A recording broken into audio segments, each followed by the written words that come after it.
Cuando enumeramos a las personas que llevaron a cabo los aberrantes crímenes del Tercer Reich, solemos pensar en hombres como Himmler, Goebbels y Mengele.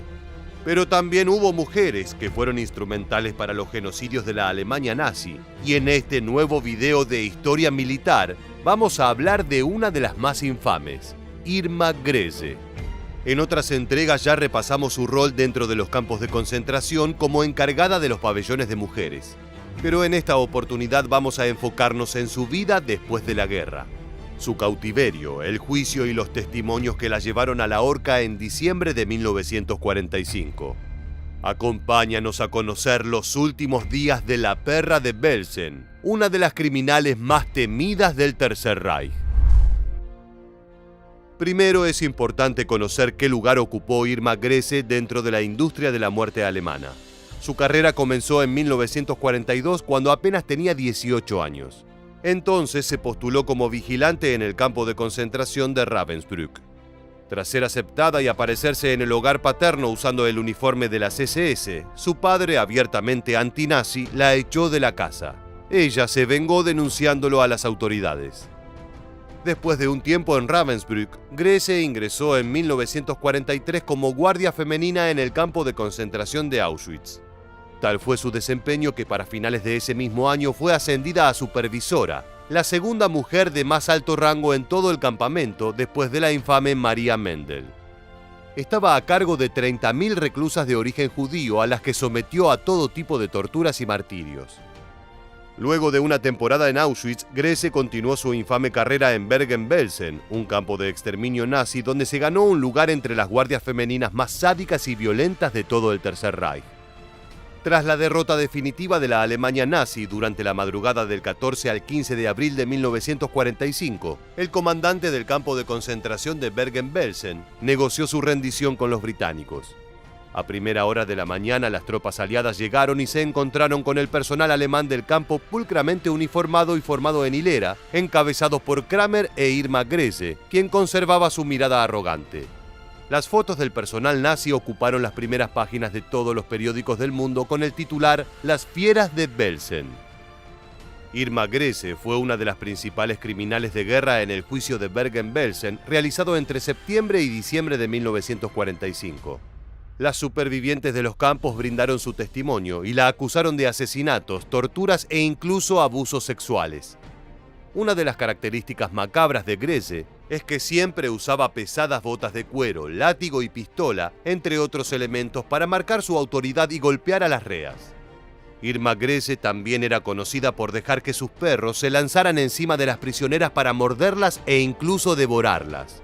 También fusilaba personas al azar, sin motivo alguno más allá del placer de verlas morir. En más de una ocasión provocó la muerte a golpes con su látigo trenzado y no tenía reparos en incluir a niños y ancianos entre su cronograma de torturas. Los documentos elaborados durante el juicio de Bergen-Belsen son un testimonio macabro de su proceder. En esos textos se relata cómo llevaba a cabo sus selecciones. Cada lunes, miércoles y sábado, Grese, junto a otros líderes de la SS, escogían a un grupo de mujeres para torturarlas y matarlas. Temprano por la mañana, Irma se presentaba frente a las prisioneras con su uniforme impoluto y el pelo cuidadosamente arreglado. Las víctimas aseguran que era evidente el disfrute en la mirada de Irma. Con su mano enguantada, la joven alemana elegía a una de sus víctimas. Aquellas mujeres que, pese al hambre y enfermedad, aún conservaban algo de su belleza física, solían ser las primeras en ser elegidas.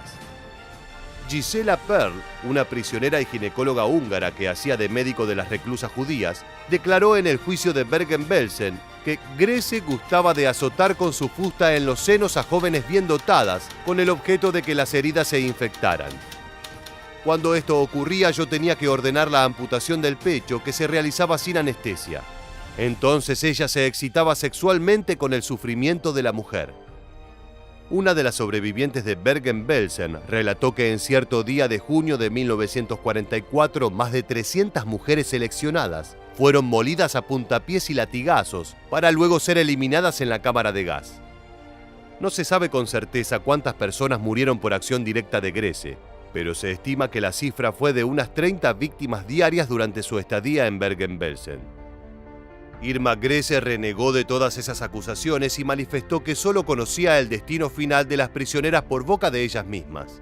Solamente aceptó haber golpeado a las prisioneras pero con las manos y por alguna buena razón. También admitió haber empleado el látigo para mantener el orden en las formaciones y haber sometido a los internos a sesiones deportivas como una forma de castigo. Esto fue una postura muy común entre los miembros de las SS, quienes afirmaban que solo eran parte de una larga cadena de mando y que no conocían la dimensión del genocidio. Por supuesto, teniendo en cuenta la organización industrial que tuvo el Holocausto, resulta imposible que los guardias de los campos no estuvieran al tanto de todo el proceso de exterminio.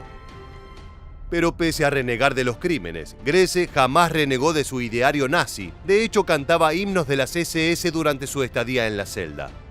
Durante los procesos judiciales que se desarrollaron en Lüneburg, Alemania, Irma Grese se mostró ausente y distante, respondiendo siempre no, no sé o no recuerdo a cada pregunta que le hacían. En el 54º día del juicio fue declarada culpable por cometer crímenes de guerra en los campos de Bergen-Belsen y Auschwitz. A sus 22 años se convirtió en la persona más joven en ser condenada a muerte por las leyes británicas durante el siglo XX. Fue ejecutada en la prisión de Hamelin, Alemania, el 13 de diciembre de 1945. Irma Grese destacó hasta en el momento de su muerte. Según reportan los documentos de la época, hubo un enfrentamiento con el famoso verdugo inglés Albert Pierrepoint. Cuando éste intentó poner una capucha oscura sobre la cabeza de la condenada, Irma se negó violentamente.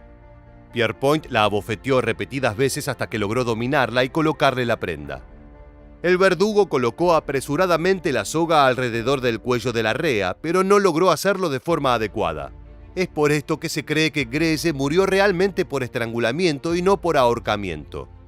Pero lo que más ha trascendido sobre su ejecución es que las últimas palabras de Irma Grese fueron schnell, es decir, rápido, como exigiendo que se lleve a cabo de inmediato el trámite mortal.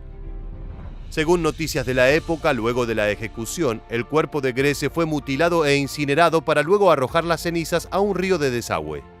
Esto último fue una práctica muy común para evitar que las tumbas de los antiguos criminales nazis se convirtieran en sitios de peregrinación o reunión política de grupos neonazis.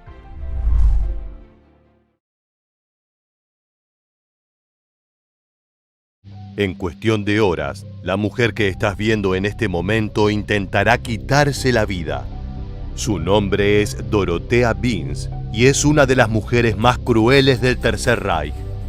Durante años se ha dedicado a aterrorizar a las prisioneras de Ravensbrück, un campo de concentración para mujeres. Su reinado de terror finalizó cuando fue capturada por los aliados y sometida a un juicio. Este es el registro del momento en que las autoridades le leen a Binz su condena. Por sus atroces crímenes, es sentenciada a morir en la horca. A pesar de su expresión ausente y su mirada estoica, esto es demasiado para ella. Al salir de la sala, regresa a su celda y decide cuál será su próximo paso. Encuentra un objeto filoso y lo blande contra sus muñecas, cortando la carne hasta que la sangre empieza a salir a borbotones. Hoy en este nuevo episodio de Historia Militar, te contaremos todo sobre la vida, los crímenes y el final de Dorothea Binz, la guardia más cruel de Ravensbrück. Dorothea Theodora Binz nació el 16 de marzo de 1920 en la localidad de Grobdöhl, Alemania. Era la segunda hija de un matrimonio de clase media, aunque lo que se conoce de su infancia y adolescencia es poco. Se sabe que su padre era un ayudante de técnico forestal y que su madre era dueña de un vivero y de varias hectáreas de tierra de cultivo. No hay registro de ningún evento traumático en su juventud ni de actitudes que presagiaran que se convertiría en un monstruo. Dorothea se crió en una Alemania turbulenta, donde reinaban el resentimiento por la derrota de la Primera Guerra Mundial y la inestabilidad política. La violencia fue escalando hasta el punto en que Adolf Hitler llegó al poder en 1933, poco antes de que nuestra protagonista cumpliera 13 años de edad. Es posible suponer que ella, como tantos otros alemanes, fue seducida por los discursos de odio, el nacionalismo extremo, el racismo y el antisemitismo que pregonaba el nacionalsocialismo. Por esta razón, en 1939 se presentó en una oficina de las SS, la organización de élite del nazismo, para ofrecerse como trabajadora voluntaria. Fue así como consiguió empleo en Ravensbrück, un nuevo campo de concentración que tenía la particularidad de ser exclusivo para mujeres. Veamos el testimonio de Chehava Gealel, una superviviente de este sitio. שלחו אותנו לגרמניה, לרבנסבורג. זה היה מחנה רק של נשים. אנחנו נכנסנו לצריף ענק עם אסירות פולניות. כל הזמן צעקו עלינו וקיללו אותנו שאנחנו יהודים ושאנחנו אשמים בכל. Entre octubre y noviembre de 1939, Binz estuvo encargada de montar guardia en el aserradero de madera, donde había 10 prisioneras trabajando. Meses después, en 1940, le asignaron la supervisión de las internas que recogía la basura, limpiaban el suelo y cocinaban. En esta primera etapa, Dorotea no se encarnizó con sus subordinadas ni cometió delito alguno. No obstante, sus rasgos más psicopáticos saldrían a la luz a medida que escalara posiciones en el organigrama de Ravensbrück. En el verano de 1940, Binz fue ascendida a subdirectora de un bloque de celdas. Su buena predisposición al trabajo y su obediencia ciega habían llamado la atención de los jerarcas del campo, quienes decidieron recompensarla. Un detalle no menor es que la nueva jefa de Dorotea pasó a ser María Mandl, una de las guardias más salvajes del campo, famosa por la brutalidad con la que trataba a las reclusas. Binz se convirtió en su alumna favorita, y fue en este momento que adquirió su gusto por la sangre y la pasión por la muerte. Es imposible saber si nuestra protagonista simplemente fue adoctrinada en la crueldad o si en el fondo siempre había sido un monstruo aguardando la ocasión para mostrarse tal cual era. De cualquier manera, Dorotea ayudaba a Mandl a torturar a las reas y a administrarles palizas salvajes. Se sospecha que fue así cuando mató por primera vez, aunque desconocemos cuántas fueron sus víctimas en este período. En febrero de 1944, Binz volvió a ser ascendida. Esta vez le otorgaron el importante cargo de Oberhausierin, es decir, supervisora en jefe de Ravensbrück. Luego de 5 años como una simple guardiacárcel, finalmente tenía el poder suficiente como para desatar la orgía de sangre que tanto anhelaba. Una de las primeras medidas que tomó fue aumentar la cantidad de revistas diarias. Estos eran los procedimientos donde las internas eran obligadas a salir de sus barracones y formarse en fila en el patio central, mientras un oficial les tomaba lista para asegurarse de que nadie hubiera escapado. Con Dorotea al mando pasaron a hacerse 2 o hasta 3 veces por día. Las sobrevivientes del campo recuerdan que cuando Dorotea se hacía presente en la revista, el silencio se adueñaba de la escena. עמדנו 3 פעמים ביום במפקד. שלקח המון זמן. מסביב עמדו חיילות גרמניות עם כלבים. גם היה קר, כי לא היה לנו כלום מה ללבוש. כשהנעליים היו קטנות, אז אמא הייתה חותכת כדי שהאצבע יכולה לצאת. Las reclusas se callaban al unísono, temerosas de lo que pudiera hacerles esta perversa mujer. No podían hablar, mirar a sus compañeras y mucho menos sentarse. Debían permanecer de pie hasta que finalizara la revista, lo cual podía demorar entre 2 y 5 horas. El procedimiento no se suspendía por frío o por calor, de manera que había prisioneras que se desmayaban antes de ser llamadas. Como si fuera poco, antes de sacarlas de los barracones, no desayunaban, sino que apenas recibían un poco de agua. Cuando todas hubieran dado el presente, debían cumplir con sus tareas forzosas, generalmente trabajando en fábricas para la industria militar nazi. Al mediodía, Dorotea ordenaba que se le repartiera un mendrugo de pan a cada una.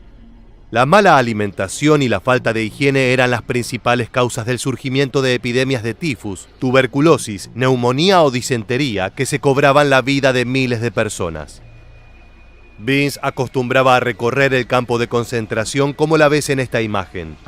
Iba ataviada en su pulcro uniforme, látigo en mano y acompañada por pastores alemanes entrenados para atacar a su señal. La supervisora andaba en busca de excusas para someter a las prisioneras a un infierno. El más mínimo quejido, error o mirada impertinente de cualquier prisionera bastaban para que Dorotea le propinara una golpiza, ordenara su fusilamiento o enviara a las cámaras de gas. Veamos el testimonio de Dagmar Haikova, una superviviente checa de Ravensbrück, que permite ilustrar su malvada naturaleza a la perfección. En uno de sus paseos, Dorotea vio a una mujer que pensaba que no trabajaba lo suficiente.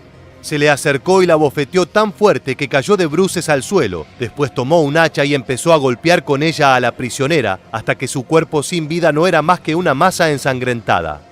Cuando terminó, limpió sus botas manchadas de rojo con un trozo de falda del cadáver. Luego se subió a su bicicleta y pedaleó sin prisa de vuelta a su cuartel como si nada hubiera sucedido. En ocasiones el encargado de ultimar a las víctimas era su pastor alemán. Esto es lo que recuerda a otra superviviente, Olga Goloviña. Recuerdo a la guardiana Dorotea Vince paseando por el campamento. Aún puedo verla ante mis ojos. Una prisionera agotada pasó a su lado, tropezó y cayó. Con denodados esfuerzos se puso de pie, pero estaba exhausta y le costaba hacer equilibrio. Semejante escena era suficiente para Dorotea. Ella pedaleó más fuerte con su bicicleta, aumentó la velocidad y atropelló a la miserable interna. Luego llamó a sus perros y se los lanzó. Esos animales eran salvajes, feroces, adiestrados especialmente para destrozar a la víctima hasta que dejaba de respirar.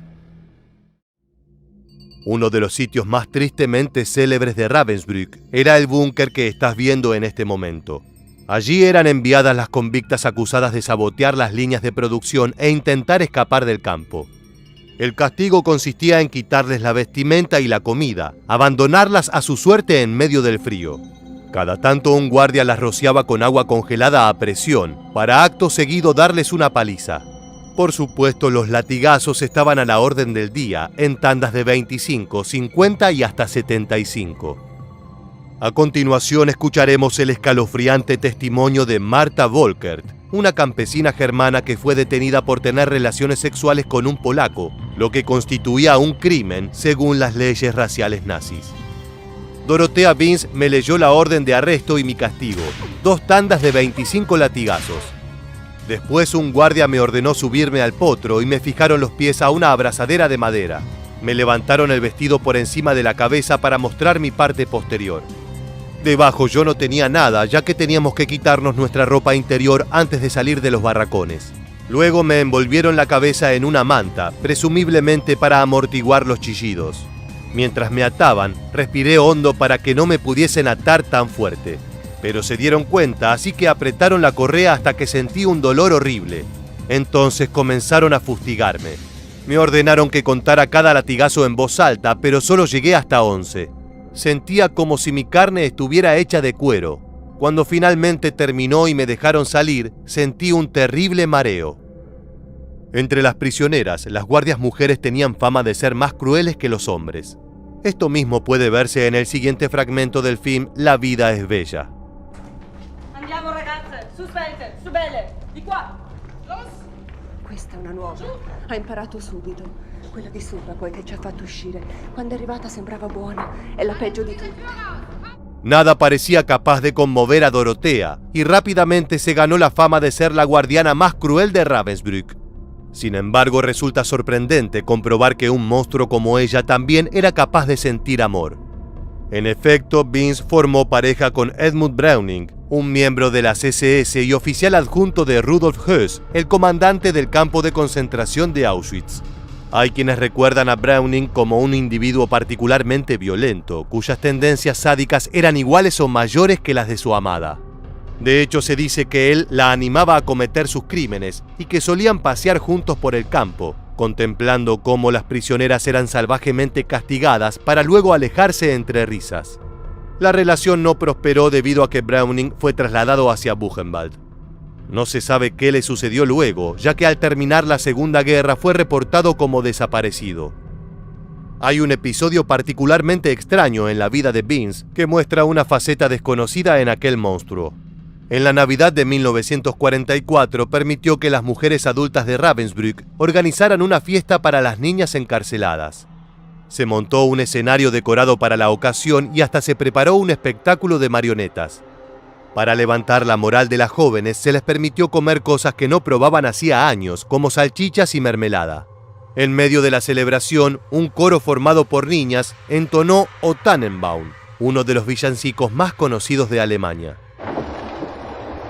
Tannenbaum, oh Tannenbaum, wie grün sind deine Blätter, du grünst nicht nur zur... Al poco de comenzar a cantar, las menores interrumpieron su canto y rompieron en llanto. Aquello fue demasiado para Dorotea, que estaba en la primera fila contemplando el espectáculo. Al ver las lágrimas de las niñas, se levantó, pálida, y abandonó la sala. Es imposible saber cuál era el verdadero significado de su acto, pero es posible que en ese preciso instante hubiera sentido algo similar a la culpa. En cualquier caso, lo cierto es que el reinado de Vince estaba a punto de llegar a su término. Hacia principios de 1945 estaba claro que el Tercer Reich tenía los días contados. El Ejército Rojo de la Unión Soviética estaba avanzando hacia la nación alemana, liberando los campos de concentración que hallaba a su paso. A Ravensbrück le llegó su turno el 27 de abril de 1945, la fecha en que las tropas comunistas ingresaron y removieron el yugo nazi de las prisioneras. Sin embargo, para aquel entonces, Dorotea ya había huido por su propia cuenta. Era consciente de que si la atrapaban finalmente se haría justicia, por lo que abandonó su uniforme, adoptó una identidad falsa y escapó. Nada de ello sirvió, ya que una semana más tarde fue identificada en Hamburgo por el ejército británico. Tanto Vince como otros oficiales de las SS fueron remitidos a una prisión en la ciudad de Recklinghausen. Dorotea y otras guardias de Ravensbrück fueron juzgadas por sus crímenes entre el 5 de diciembre de 1946 y el 3 de febrero de 1947.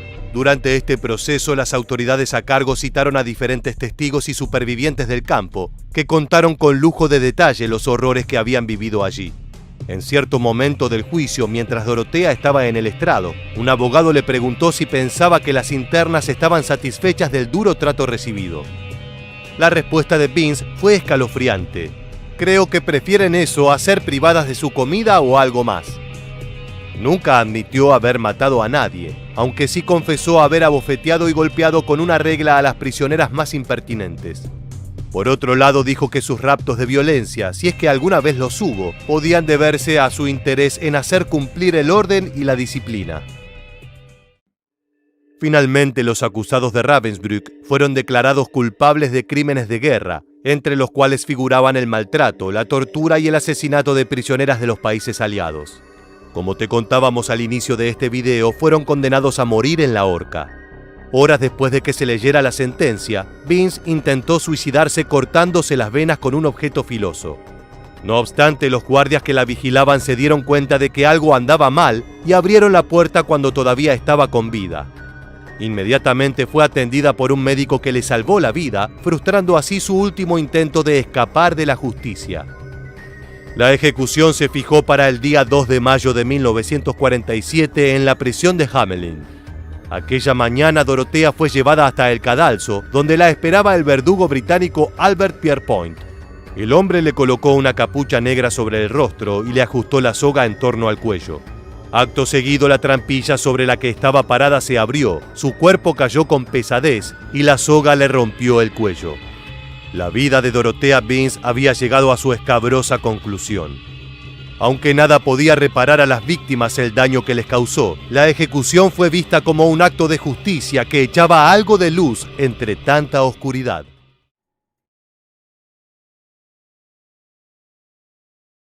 Recuerdo a una de las guardias, Dorotea Vince, paseando por el campamento. Aún puedo verla ante mis ojos. Tengo grabado en mi memoria el día en que una prisionera agotada pasó por su lado, tropezó y cayó. Con gran esfuerzo se puso de pie y se fue tambaleándose. Semejante escena era suficiente para Dorotea, que llamó a los perros y los lanzó sobre la reclusa indefensa. Eran bestias salvajes, feroces, adiestradas especialmente para destrozar a la víctima hasta que dejara de respirar. Este es el testimonio de Olga Golovina, una superviviente de Ravensbrück, un campo de concentración con la particularidad de ser exclusivo para mujeres. En este sitio las guardiacárceles tuvieron carta blanca para dar rienda suelta a sus impulsos más oscuros. El resultado de ello fue un sinfín de torturas aberrantes que iban desde las simples pero contundentes golpizas hasta los desmembramientos con hacha. Eventualmente el Festival de Sangre finalizó al término de la Segunda Guerra Mundial y las responsables de la barbarie recibieron su merecido. Hoy en este nuevo episodio de Historia Militar te contaremos todo acerca de las ejecuciones de las guardias de Ravensbrück. Ravensbrück comenzó a funcionar de manera oficial en mayo de 1939.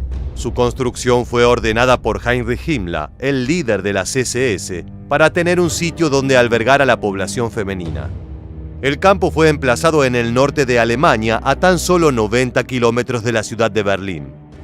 En sus inicios fueron encerradas allí unas 2.000 mujeres acusadas de oponerse al régimen de Hitler, entre las cuales destacaba un grupo de 50 testigos de Jehová. Estas habían sido arrestadas por repartir propaganda afirmando que el Führer era la encarnación del anticristo. Su osadía les había costado su libertad. Otras prisioneras eran comunistas y antiguas diputadas del Reichstag, el parlamento germano, aunque no solo eran llevadas allí las enemigas políticas del nazismo. Las prostitutas, gitanas, criminales y homosexuales también eran consideradas peligrosas para la sociedad alemana y por lo tanto eran remitidas al campo. La población del establecimiento aumentó hasta el punto tal que apenas 8 meses luego del inicio de la Segunda Guerra, su capacidad máxima ya había sido superada. Las internas vivían hacinadas en los sucios barracones, vestidas con harapos, hambreadas y carcomidas por las enfermedades. Escuchemos el testimonio de Anise Postbinet, quien fue enviada a Ravensbrück por pertenecer a la resistencia francesa. Ella recuerda de esta manera su primera impresión al ingresar al sitio. Al ver a aquellas mujeres desfiguradas, grises, con la mirada ausente, nos asustamos. De repente sentimos que entrábamos en una zona de muerte. Por otro lado, el sitio destacaba por el hecho de que había 150 guardiacárceles femeninas, cuya labor era supervisar a las reas y asegurarse de que mantuvieran el orden. Al igual que en otros campos de concentración, las vigilantes eran entrenadas para despojarse de sus sentimientos. Debían endurecer su corazón y ver a las prisioneras como bestias a las que no se les debía misericordia. Una superviviente del campo lo cuenta de esta manera. No les disparaban a las mujeres, sino que pretendían que muriéramos de pena, hambre y cansancio. Cuando llegamos a Ravensbrück, lo primero que vi fue un carromato lleno de cadáveres apilados. Sus brazos y piernas colgaban hacia afuera. Tenían los ojos y las bocas abiertos en una mueca de espanto. Nos deshumanizaron. Sentíamos que hasta el ganado tenía más valor que nosotras. Las guardias no solo eran cómplices de todo lo que sucedía allí, sino que muchas veces eran directamente responsables de las vejaciones. Una de las más odiadas fue Emma Zima, quien comenzó a trabajar en el campo en 1939, poco después de su inauguración. Era una de las encargadas de seleccionar a las mujeres que irían a las cámaras de gas, lo que la convirtió en el blanco del odio de las internas. Una sobreviviente la recuerda de la siguiente manera. Era una vieja malvada de las SS acostumbrada a asustarnos con sus amenazas. Con su tono de voz sádico nos decía cosas como, por ejemplo, «Te reportaré y luego te irás lejos. ¿Sabes dónde? Serás ceniza en la chimenea». Le temíamos y al mismo tiempo la detestábamos. Otra de las guardias era Greta Bösel, conocida por su absoluta falta de empatía con las reclusas. En una ocasión se la escuchó decir lo siguiente: «Si alguna de las prisioneras está demasiado cansada como para trabajar, hay que enviarlas a que se pudran».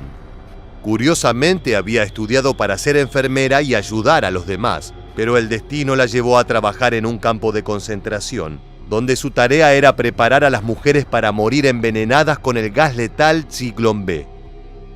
Sin embargo, la guardiacárcel más odiada de Ravensbrück era Dorothea Binz, una mujer cuya crueldad superó todos los límites imaginables.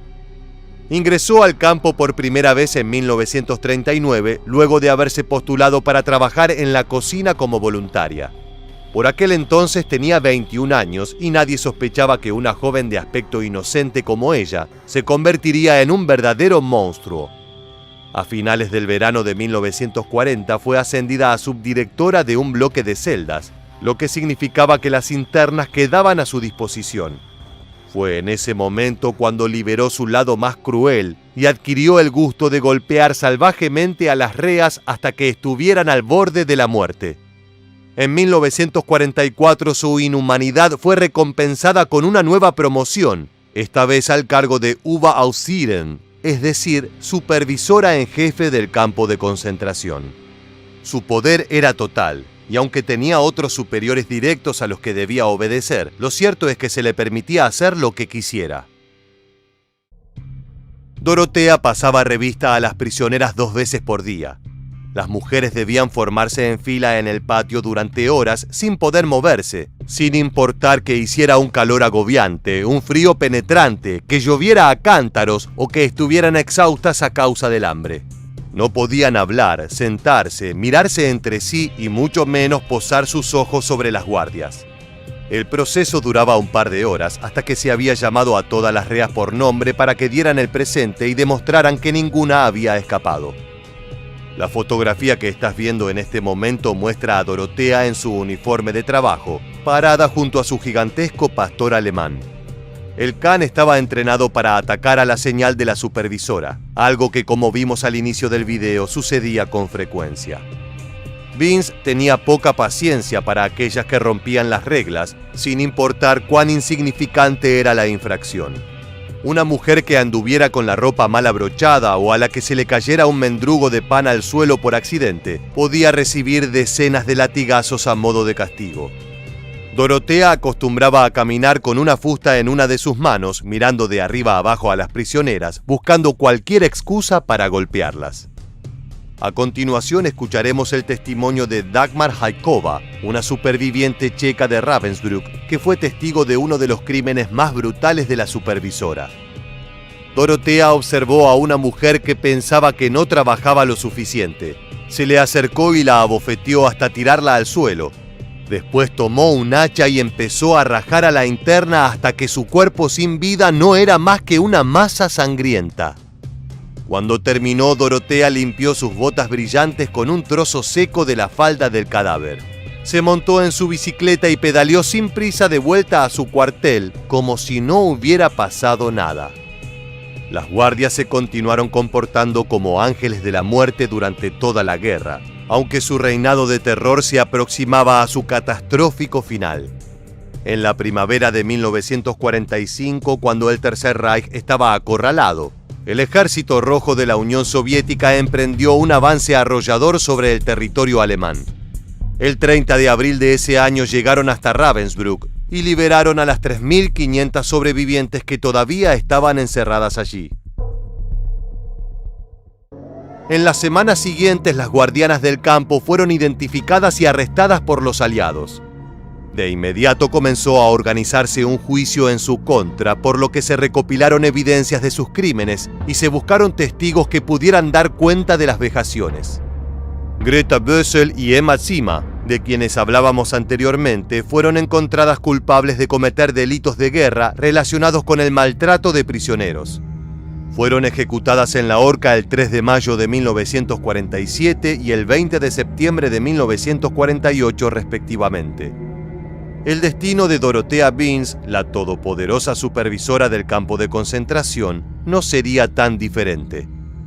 En abril de 1945, al enterarse que los soviéticos se aproximaban a su posición, decidió escapar por su cuenta. Era consciente de que si los rusos la atrapaban podía darse por muerta, de manera que arriesgó todo en una huida desesperada. Solo llegó hasta Hamburgo, donde fue rápidamente identificada por una patrulla del ejército británico y puesta bajo custodia. El juicio que se montó en contra de Dorotea y de otros oficiales de Ravensbrück duró 2 años, y al final la ex supervisora fue condenada a morir en el cadalso. Lo que estás viendo ahora es el registro fílmico del momento en que los acusados escucharon su sentencia final. Allí, identificada con un cartel con el número 5, se encontraba Vince. En abril de 1947, mientras aguardaba la muerte, Dorotea intentó suicidarse cortándose las venas. Sin embargo, fue salvada por los guardias, que intervinieron justo a tiempo para evitar que escapara de la justicia. El 2 de mayo de ese año, la mujer fue conducida hasta la horca, donde fue obligada a pararse encima de la trampilla. Le colocaron una capucha negra sobre el rostro y le ajustaron la soga en torno al cuello. A continuación, el verdugo accionó el mecanismo. Dorotea Vince cayó por el agujero y su cuello se rompió al instante. Fue así como la historia de las torturadoras de Ravensbrück llegó a su tétrica conclusión. Llegamos al final del video. Déjanos tu comentario en la bandeja aquí debajo y no olvides suscribirte a nuestro canal para conocer muchos más sucesos militares que dejaron su huella en la historia.